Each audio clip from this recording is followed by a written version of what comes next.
일곱째 해 다섯째 달 열째 날에 이스라엘 장로 여러 사람이 여호와께 물으려고 와서 내 앞에 앉으니 여호와의 말씀이 내게 임하여 이르시되, 인자야, 이스라엘 장로들에게 말하여 이르라. 주 여호와께서 이렇게 말씀하셨느니라. 너희가 내게 물으려 왔느냐? 내가 나의 목숨을 걸고 맹세하거니와 너희가 내게 묻기를 내가 용납하지 아니하리라. 주 여호와의 말씀이니라. 인자야, 내가 그들을 심판하려느냐? 내가 그들을 심판하려느냐? 너는 그들에게 그들의 조상들의 가증한 일을 알게 하여 이르라.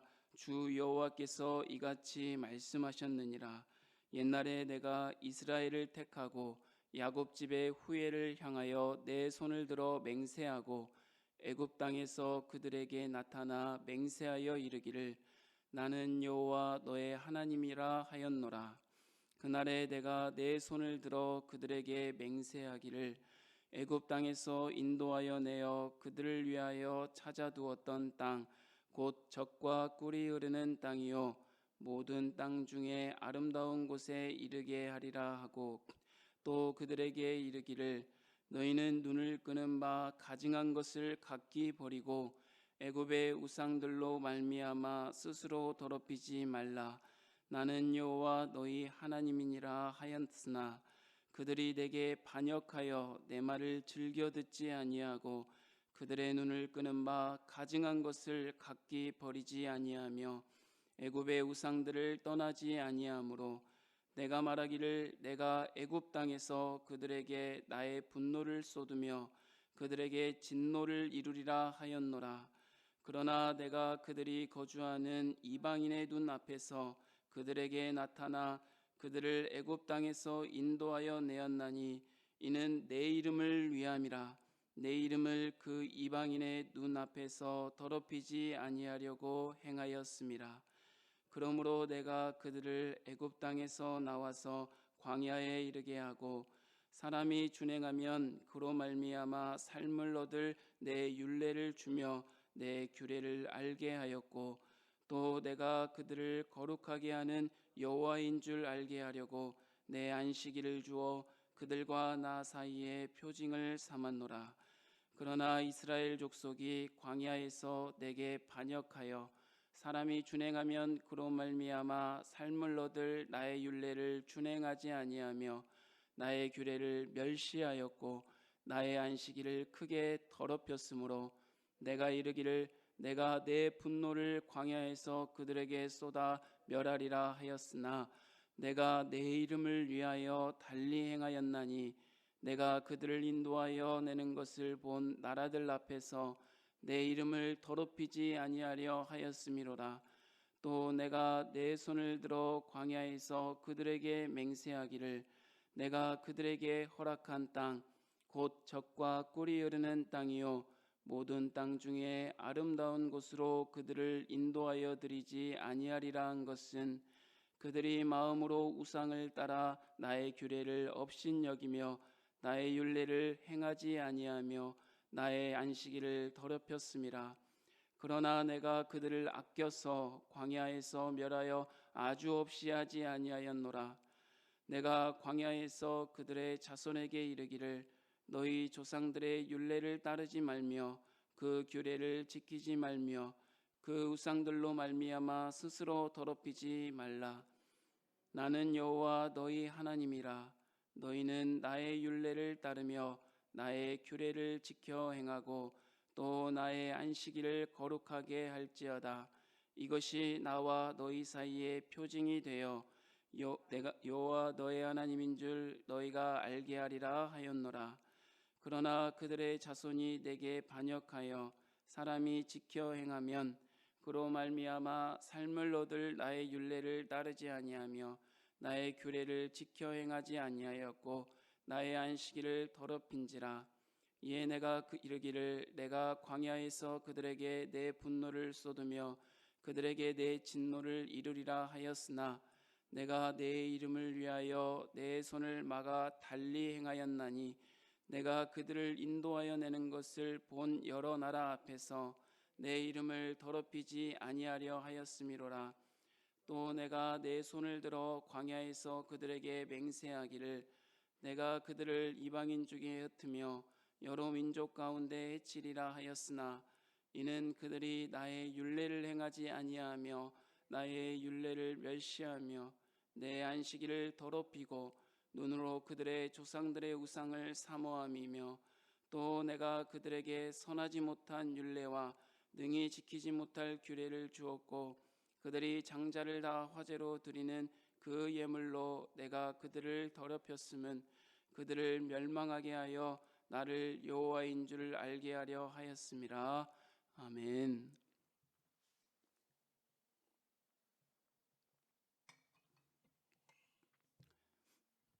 코로나19로 인하여 오랫동안 새벽에 하나님의 말씀을 나누지 못하다가 오늘부터 에스겔 말씀을 이어서 이렇게 말씀을 나눌 수 있게 되어서 참으로 감사하게 생각합니다. 다행인 것은 우리가 거의 한 달 반 동안 나누지 못하기 전에 우리가 에스겔 말씀을 나누고 있다가 이런 어려운 환경과 상황을 맞이하게 된 것이 저는 개인적으로 너무나도 감사하게 생각이 되었습니다. 하나님께서 우리에게 말씀하신 그 심판의 말씀을 우리가 상고할 수 있는 시간을 갖게 되었고 우리가 말로만 마음으로만 상고하는 것이 아니라 우리의 삶의 자리에서 우리가 그동안 얼마나 바르게 예배하고 있지 못했었는가라는 것을 돌아보며 우리가 어떻게 하나님 앞에 나아갈 수 있을까 생각해 볼 수 있는 시간이 되어서 저에게는 개인적으로 하나님 앞에 감사한 시간이 되었습니다. 이어서 우리가 에스겔 20장부터 하나님의 말씀을 이어갈 텐데요. 에스겔은 하나님께서 이 에스겔 선지자를 통하여서 이스라엘에게 유다 백성에게 하나님의 심판이 있을 것임을 분명히 선포하시고 또한 이 심판은 멸망으로 끝나는 것이 아니라 하나님께서 이스라엘 백성을 돌이켜 회복하게 하시고 하나님의 나라, 하나님의 백성의 참다운 자녀의 모습으로 살게 하실 것이라는 하나님의 선포된 말씀이라는 것을 여러분 다시 한번 기억하시고 에스겔을 쭉 묵상하며 하나님 앞에 기도하셨으면 좋겠습니다. 오늘 본문 에스겔 20장은 바벨론에 포로된 지 7년이 지난 어느 날 이야기를 하고 있습니다.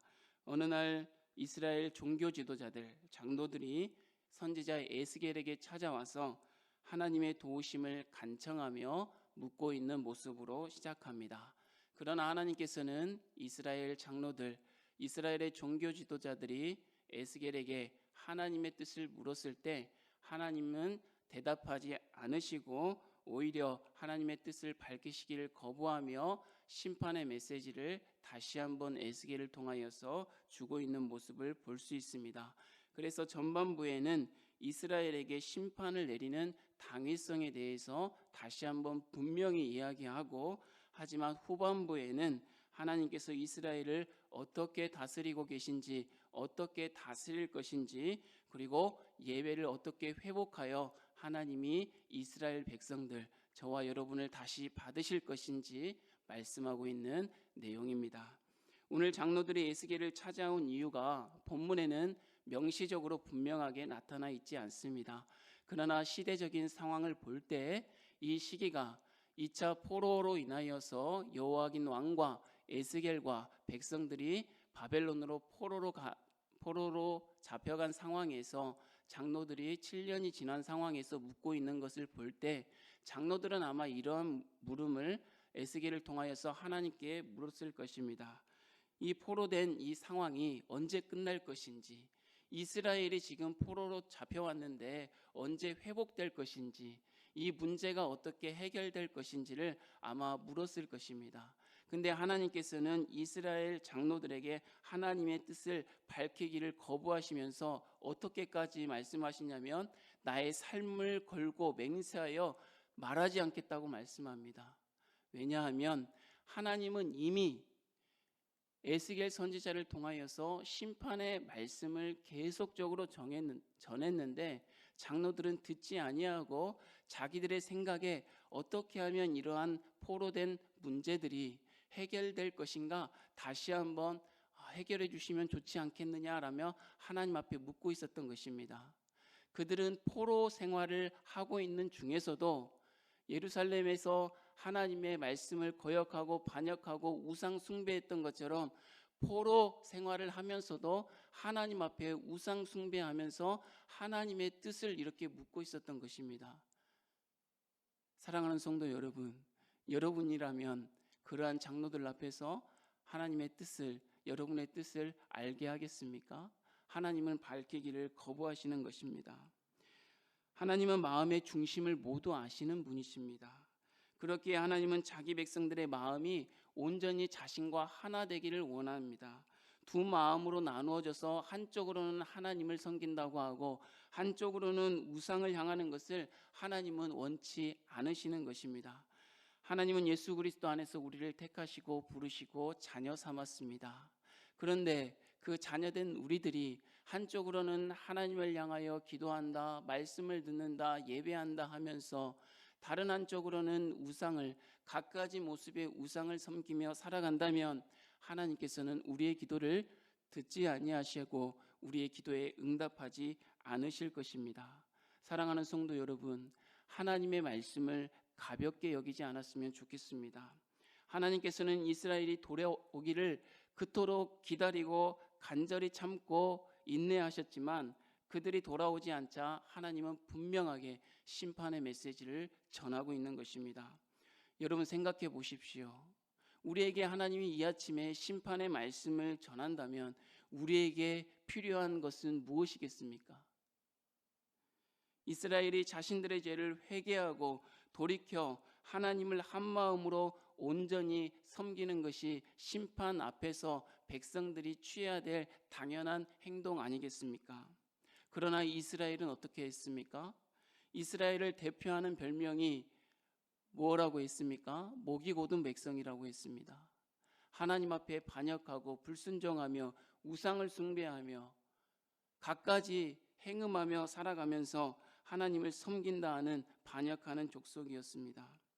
하나님께서는 방자한 이스라엘 장로들에게 이스라엘에 대한 심판의 불가피성을 다시 한번 과거의 일들을 쭉 열거하며 상기시킵니다. 첫 번째, 애굽에서 어떻게 너희들이 행했는가?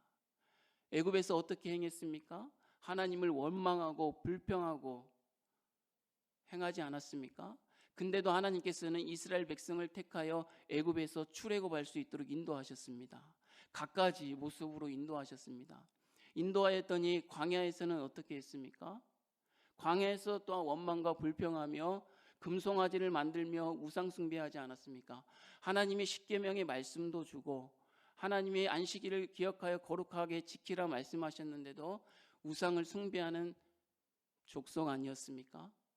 그런데도 하나님께서는 광야에서 이끌어내서 인도하셨습니다. 모압 땅에 가서는 어떤 일들을 벌였습니까? 모압 여인들과 음행하며 어떻게 했습니까? 갖가지 우상 숭배를 하며 하나님을 반역하지 않았습니까? 그래도 하나님께서는 약속의 땅 가나안으로 이스라엘을 인도하셨습니다. 가나안 땅에서는 어떻게 했습니까?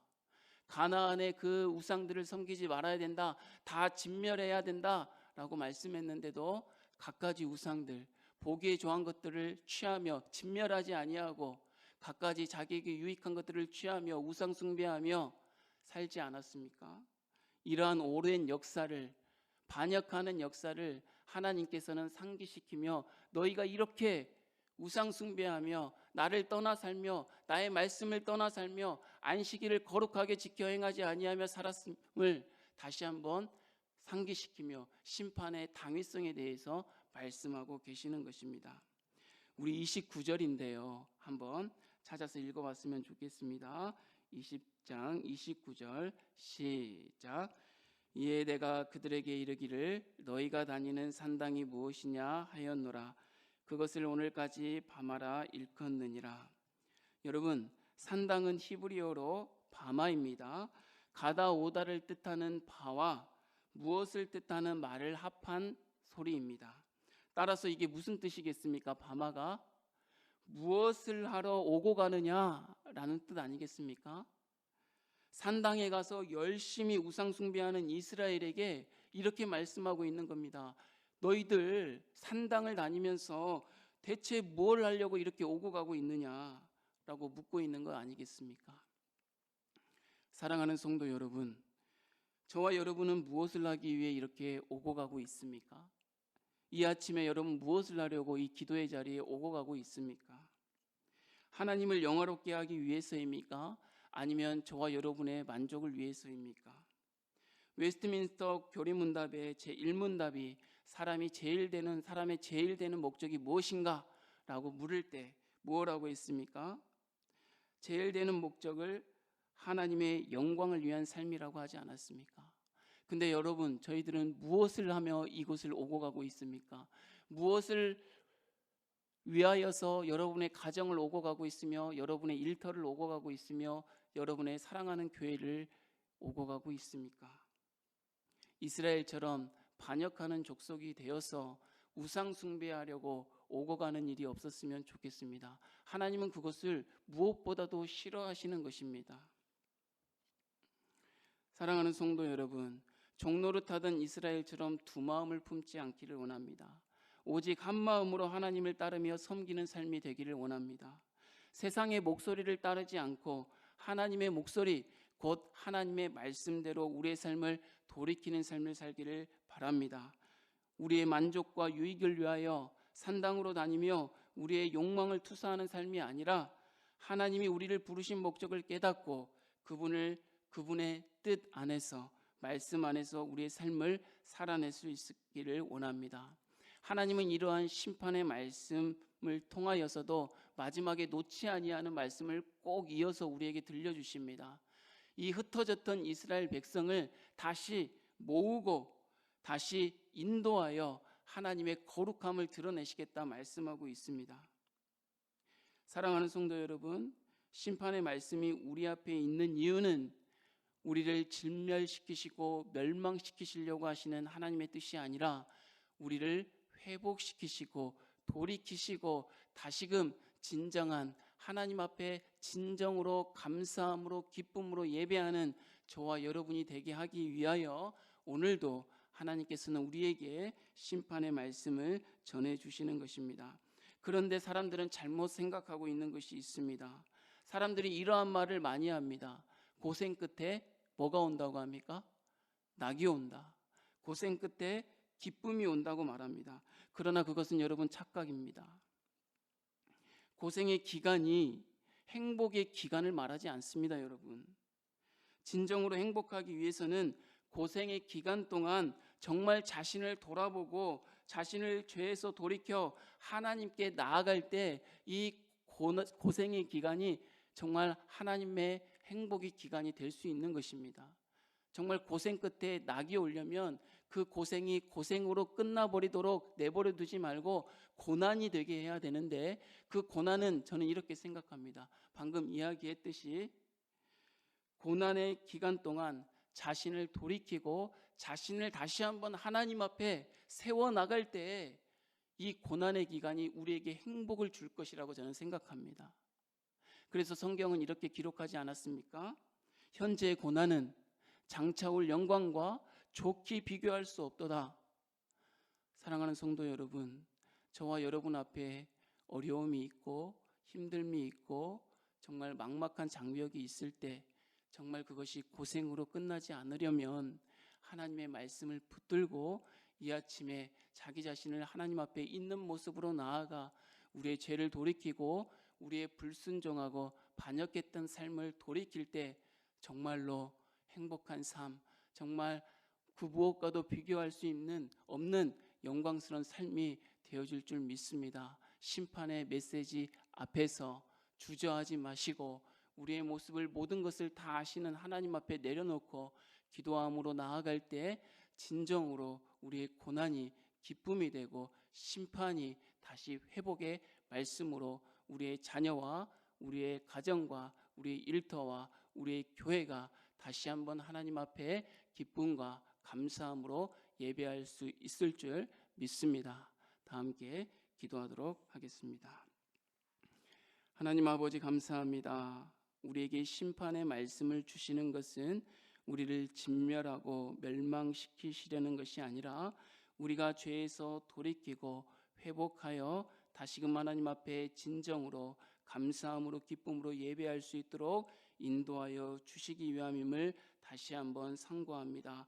우리의 과거의 모습들을 돌이켜보고 우리의 과거의 모습들을 생각해 볼 때 참으로 죄 많고 허물 많고 연약한 자이었음을 다시 한번 고백하고 현재의 모습도 하나님 앞에 나아갈 때 참으로 부끄럽고 연약한 존재임을 하나님 앞에 기도합니다. 하나님 용서해 주시고 심판의 그 말씀 앞에 다시금 저희들 돌아보아 하나님 앞에 정말 부끄러움 없는 모습으로 살아갈 수 있도록 늘 말씀 안에서 상고해 보며 하나님 앞에 기도할 수 있는 주님의 택한 주님의 귀한 자녀들 다 되어줄 수 있도록 은혜 베풀어 주시옵소서. 주님께서 함께 하심을 믿습니다. 예수님의 이름으로 기도하옵나이다. 아멘.